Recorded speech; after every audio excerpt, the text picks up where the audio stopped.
रायगड, रत्नागिरी, सिंधुदुर्ग स्थानिक स्वराज्य संस्था विधान परिषद मतदारसंघाची जागा महायुतीत राष्ट्रवादी अजित पवार गटाला सुटली। राष्ट्रवादीचे प्रदेशाध्यक्ष सुनील तटकरे यांचे पुत्र अनिकेत तटकरे यांना उमेदवारी जाहीर झाली व काल त्यांनी उमेदवारी अर्ज देखील दाखल केला।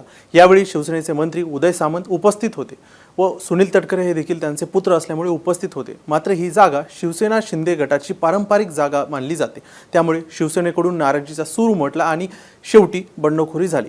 शिवसेनेचे आमदार महेंद्र दळवी यांची मुलगी जुईली महेंद्र दळवीने अपक्ष म्हणून उमेदवारी अर्ज दाखल केला आणि महायुतीत कुस्ती होते का अशी चर्चा सुरू झाली। आता कोण कोण नाराज होते, उमेदवारी अर्ज भरण्यापूर्वीपासून ते आतापर्यंत काय काय घडलंय आणि आता महेंद्र दळवींनी त्यांच्या मुलीचा अर्ज मागे नाही घेतला तर अनिकेत तटकरे पराभूत होऊ शकतात का, सर्व माहिती पुढील काही मिनिटात पाहूयात। नमस्कार, मी स्वानंद विक्कड, मुंबई तकमध्ये तुमचं स्वागत। स्थानिक स्वराज्य संस्थांच्या निवडणुकीची एप्रिल महिन्यात चर्चा सुरू झाली। मग निवडणूक म्हणलं की इच्छुक आले, लागोलाग इच्छुकांच्या नावाची चर्चा सुरू झाली। रायगड, रत्नागिरी, सिंधुदुर्ग या विभागातून राष्ट्रवादीच्या अनिकेत तटकरे यांच्या नावाची चर्चा सुरू झाली।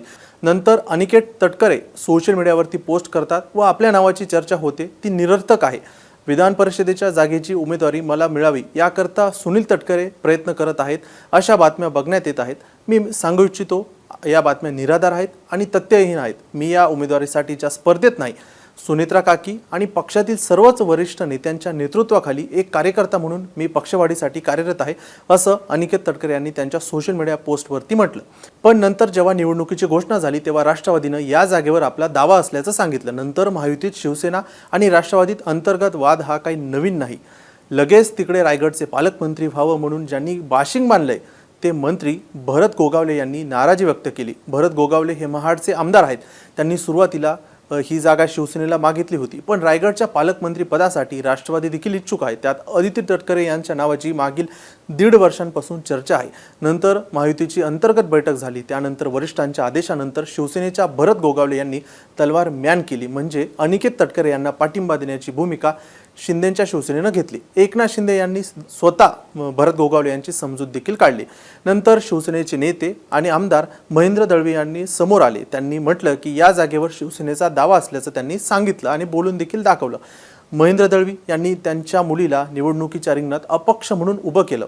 काल जुईली दळवी यांनी उमेदवारी अर्ज दाखल केला। सध्या महेंद्र दळवी काही ऐकेनात, त्यांनी त्यांच्या मुलीचा अर्ज कायम ठेवला आहे। शिवसेना पक्षाच्या दबावाला बळी पडले देखील ते नाहीत, त्यामुळे अनिकेत तटकरे विरुद्ध जुईली दळवी असा थेट सामना होणार का याकडे सर्वांचं लक्ष लागलं आहे।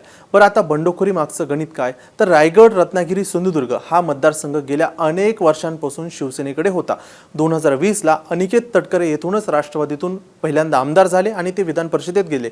मात्र शिंदे गटानं ही जागा आमचीच आहे असा दावा केला होता। रायगडचं पालकमंत्रीपद एकनाथ शिंदे यांना हवं होतं, त्या बदल्यात ही विधान परिषदेची जागा सुनील तटकरे यांच्यासाठी सोडावी लागली अशी चर्चा आहे। त्यामुळे गोगावले नाराज झाले। अलिबागमध्ये दळवी विरुद्ध तटकरे हा वाद काही नवीन नाही, तो जुना वाद आहे। महेंद्र दळवी यांना जिल्ह्यात तटकरे यांचं वर्चस्व वाढू द्यायचं नाही, त्यामुळे मुलीला उभं करून तटकरे यांना शह देण्यासाठी प्रयत्न महेंद्र दळवी यांनी केला आहे अशी राजकीय वर्तुळात चर्चा आहे। या मतदारसंघात रायगड जिल्ह्यात शिवसेनेचं वर्चस्व जास्त आहे। दळवी यांना वाटतं की शिवसेनेचे नगरसेवक, जिल्हा परिषद सदस्य, पंचायत समिती सदस्य त्यांच्या मुलीला मतदान करतील।